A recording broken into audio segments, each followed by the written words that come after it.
Hi guys. So there's a YouTuber that goes by the name Harsh Reality, and several nights ago he released some tapes of Brandy Neal, mother of missing Michael Vaughn. And in these tapes, she is talking to either a friend or her sister.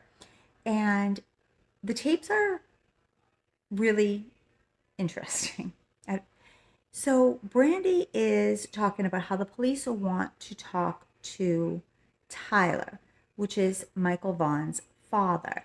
And she's furious. She is talking about how if they arrest Tyler, she's going to do A, B, and C. Like she's like making threats. And she's just really upset. She also goes on to talk about the white Honda Pivot that we've heard so much about and how the police are looking for this car because the driver or occupants may have seen something that would be crucial in this case. And she is talking about the misdirection by the police because, according to her, the police have known for a long time that this car has no value in the case whatsoever. And that she's not sure why they're still leading the public to believe that this car is of any importance in the case. So the YouTuber Harsh Reality, leaks these tapes, and then tonight he makes another video where he says he will no longer be touching the Michael Vaughn case because he's gotten a lot of backlash and a lot of people really upset about him leaking this information and kind of giving his commentary on it that basically kind of says that he thinks that they should look closer to home if they're looking to find the answers in the Michael Vaughn case. Now, unlike the Summer Wells case where the majority of people are zoned in on the parents, the Michael Vaughn case has been a little bit different in the eyes of the public.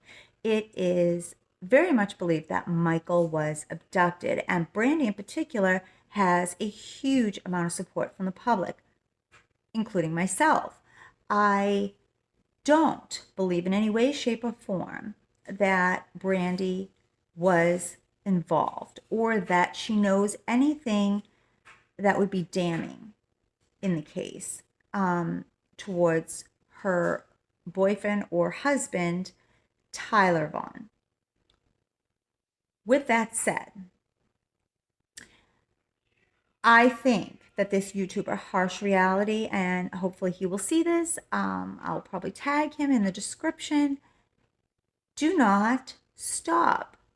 Do not stop talking about this case. And, if you really feel that there is more than meets the eye in this case and that the answers lie closer to home, even if that is against public opinion, even if that upsets people, then I feel that you should talk about it, investigate it, or, in other words, if you're getting backlash, that's good. That means people are listening to you, either way, positive or negative.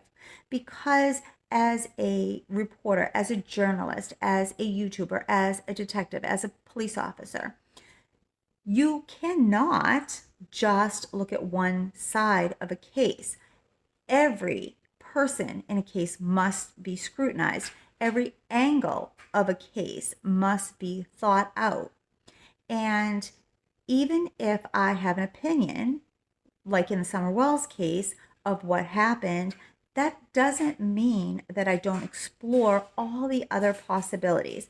And just because you are exploring the possibility that the answers to this case are not in the shadowy stranger, but much closer to home, and just because that doesn't sit well with the majority of the public, doesn't mean that you quit that angle.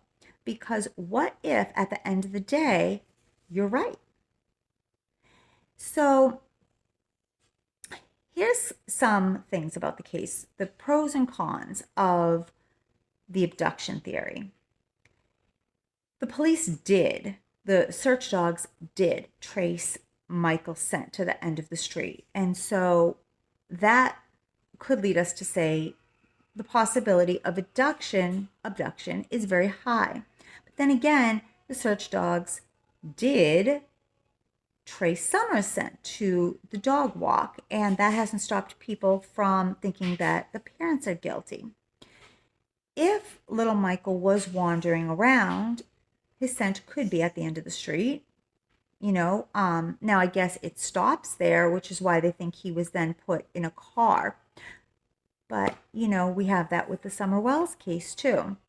And I don't know enough personally about search dogs to know how accurate or inaccurate it is if they say that that's where a scent stopped. And maybe one of you does know, and maybe you can fill me in on that.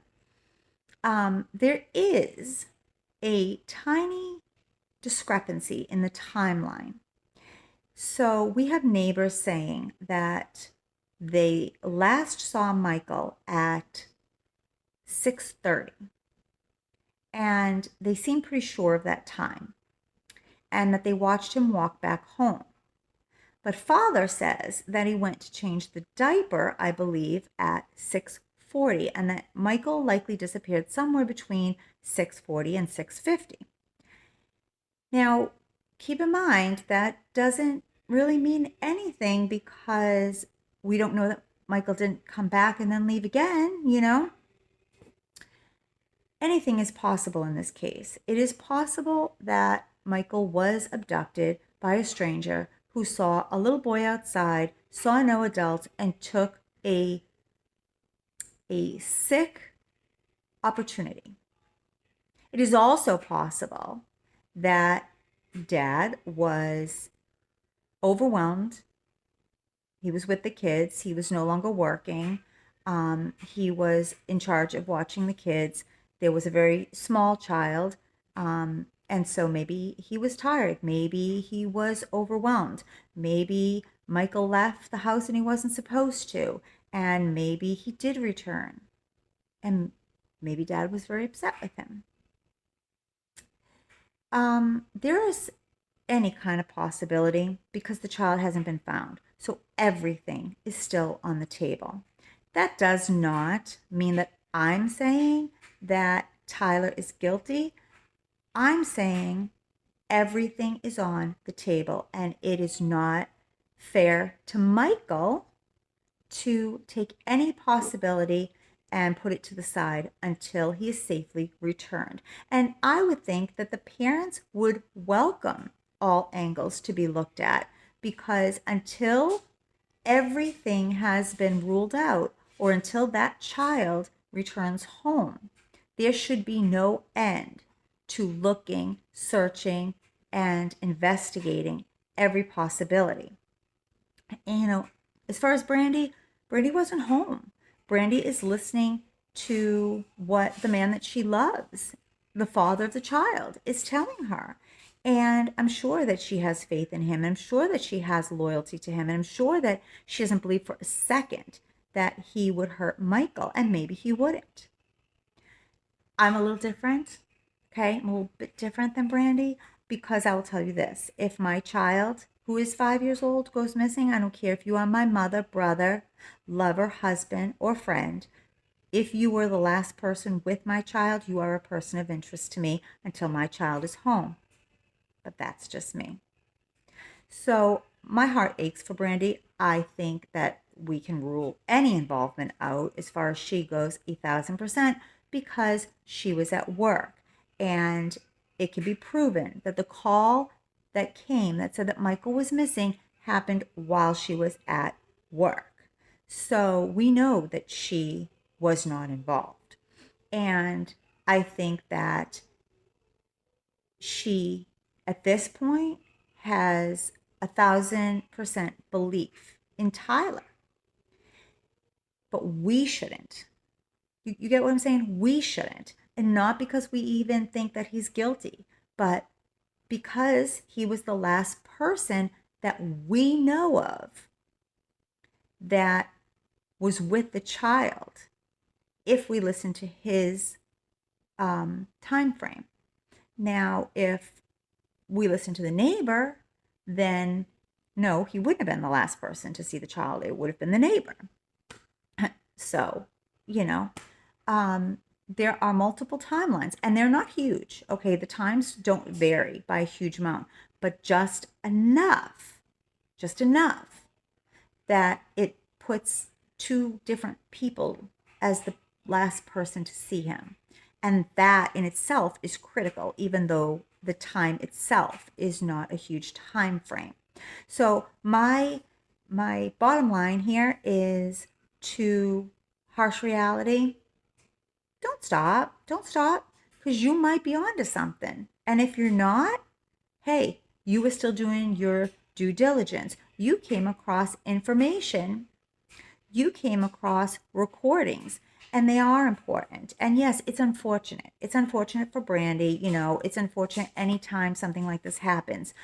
But, but for everybody listening, it is important. It's giving us insight, if nothing else, because now we know that the police allegedly do not find this car that we keep hearing about to be of any importance in the case. And it kind of shows us Brandy's fierce loyalty to Tyler. And that is important because Brandy could be blinded by love. Brandy could be so intensely sure of his innocence that she might miss something critical. Do you know what I'm saying? So, if you haven't heard these tapes, I would jump on over to Harsh Reality and I would listen to them. If you have heard them, tell me your thoughts on it. I didn't feel that they exposed Brandy.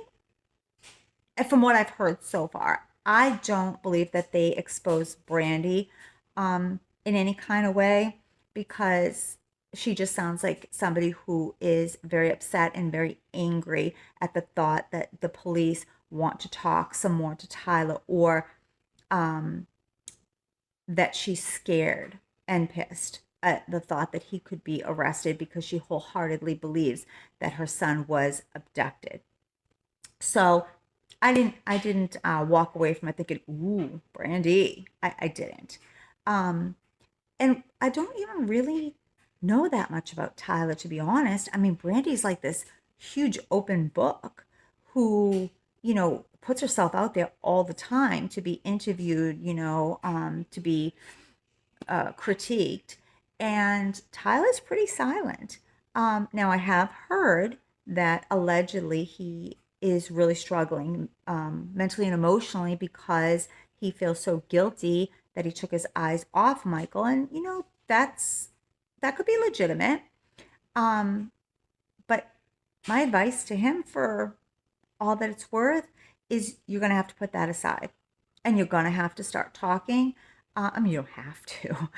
You have to talk to the police. You don't have to talk to the public. But I think that it would be very helpful. If you are innocent, it would be very helpful to bring yourself out a little bit and, let people see you, as a human being, as a father of a missing child, and let them see you in your crusade to bring your son home, because it might be that silence that kind of raises an eyebrow, and makes us be like, okay, like, we see Brandy, we hear Brandy, but like, where's the father?